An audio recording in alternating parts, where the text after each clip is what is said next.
pagi anak-anak. Bagaimana kabarnya hari ini?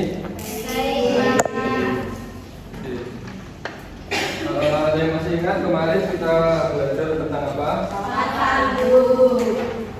Apa itu sholat fardu anak-anak? Sholat wajib. Oke, hari ini kita akan mempelajari tentang iman kepada qada dan qadar Allah. Nah, tujuan dari kita mempelajari materi kita hari ini adalah nanti kalian atau peserta didik mampu memahami makna atau hikmah dari iman kepada qada dan qadar Allah. Nah, sebelum memasuki materi, manusia itu diciptakan oleh Allah dengan keadaan yang berbeda-beda.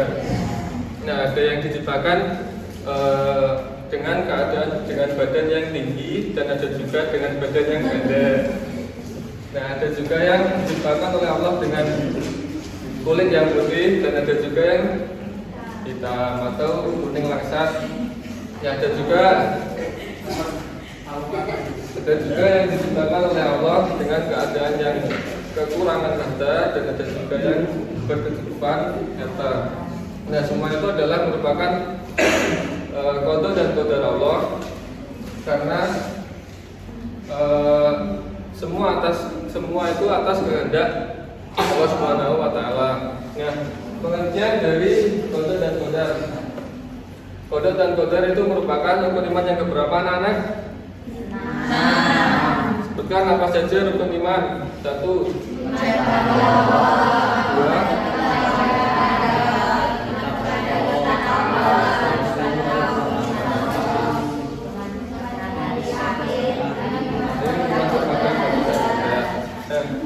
pengertian dari qada secara bahasa artinya hukum atau ketetapan dan juga bisa diartikan sebagai sebuah takaran atau ukuran.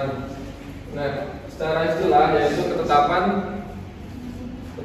Allah yang sudah tercatat di Lauhul Mahfuz sejak zaman azali, yaitu zaman sebelum adanya semua alam semesta. Nah, qada juga diartikan sebagai segala sesuatu yang belum terjadi atau sebuah rencana dari yang ditetapkan oleh Allah.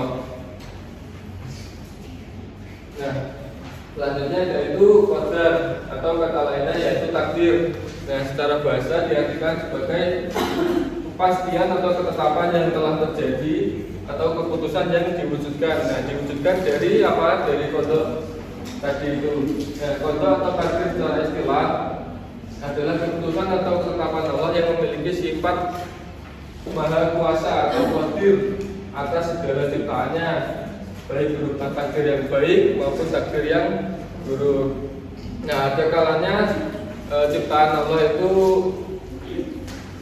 diciptakan melalui proses atau dari hukum sebab akibat. Contohnya wujudnya anak karena adanya orang tua, ataupun juga wujudnya kesuksesan seseorang karena adanya sebuah usaha dari orang tersebut. Dan ada kalanya ciptaan Allah itu diciptakan tanpa melalui proses atau tanpa melalui hukum sebab akibat. Contohnya lahirnya Nabi Isa tanpa adanya bapak. Nah, itu langsung dari Allah. Dan ada juga mukjizat Nabi Isa, yaitu menghidupkan orang yang sudah meninggal. Nah, itu tanpa proses atau tanpa hukum sebab akibat. Nah, hal ini bisa kita simak pada surat Al-A'raf ayat 54. Nah, ayo kita dibaca bareng-bareng teman-teman dengan basmalah.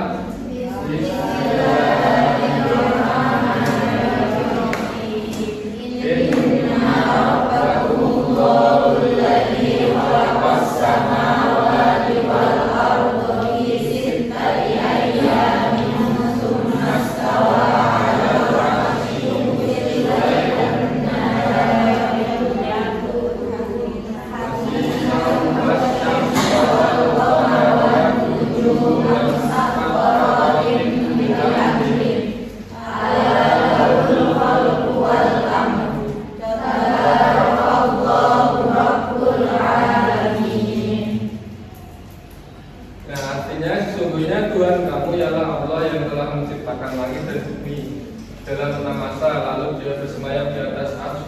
Dia menentukan malam kepada siang yang mengikutinya dengan cepat, dan ciptaannya pula matahari, bulan dan bintang-bintang masing-masing tunduk kepada perintahnya. Nah, ingatlah, menciptakan dan memerintahkan adalah Allah Maha Suci, Allah Tuhan semesta alam. Nah, sampai sini ada yang masih belum paham antara qada dan qadar. Nah, kalau sudah paham, Bapak akan menjelaskan perbedaan dari qada dan qadar.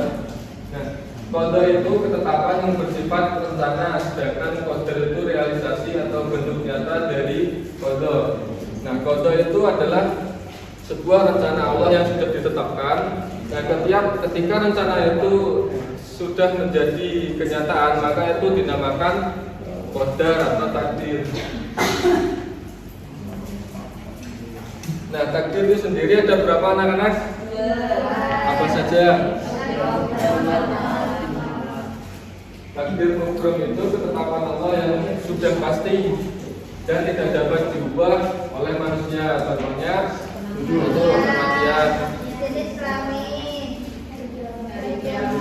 Nah, itu tiga itu tidak bisa diubah atau sudah pasti.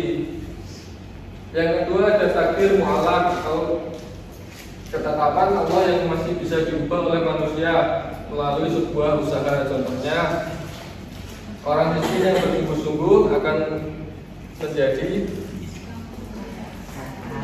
kaya. Nah, itu bisa diubah dengan melalui usaha. Yang kedua, orang sakit yang berobat. Nah, ketika orang sakit mereka berusaha untuk mencari obat, maka akan diberikan kesembuhan. Yang ketiga, ada orang yang kurang pandai tapi giat belajar. Misalnya Mas Idam kurang pandai dalam memahami materi, tapi Mas Idam belajar dengan giat, maka akan menjadi orang yang pandai.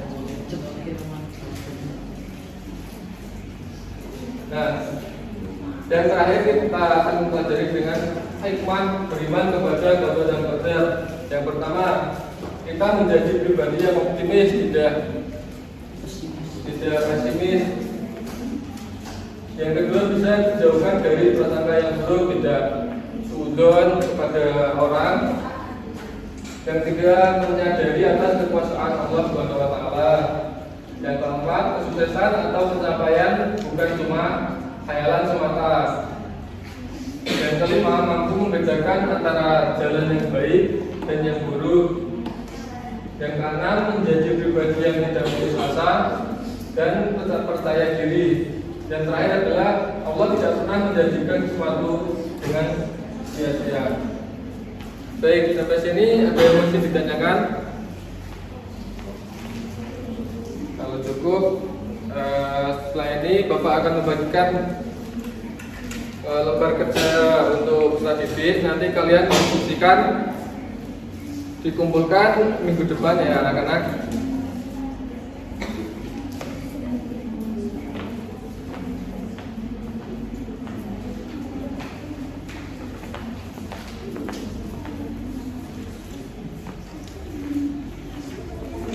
Baik, sebelum kita mengakhiri pembelajaran pada pagi hari ini, mari kita membaca hamdalah terlebih dahulu.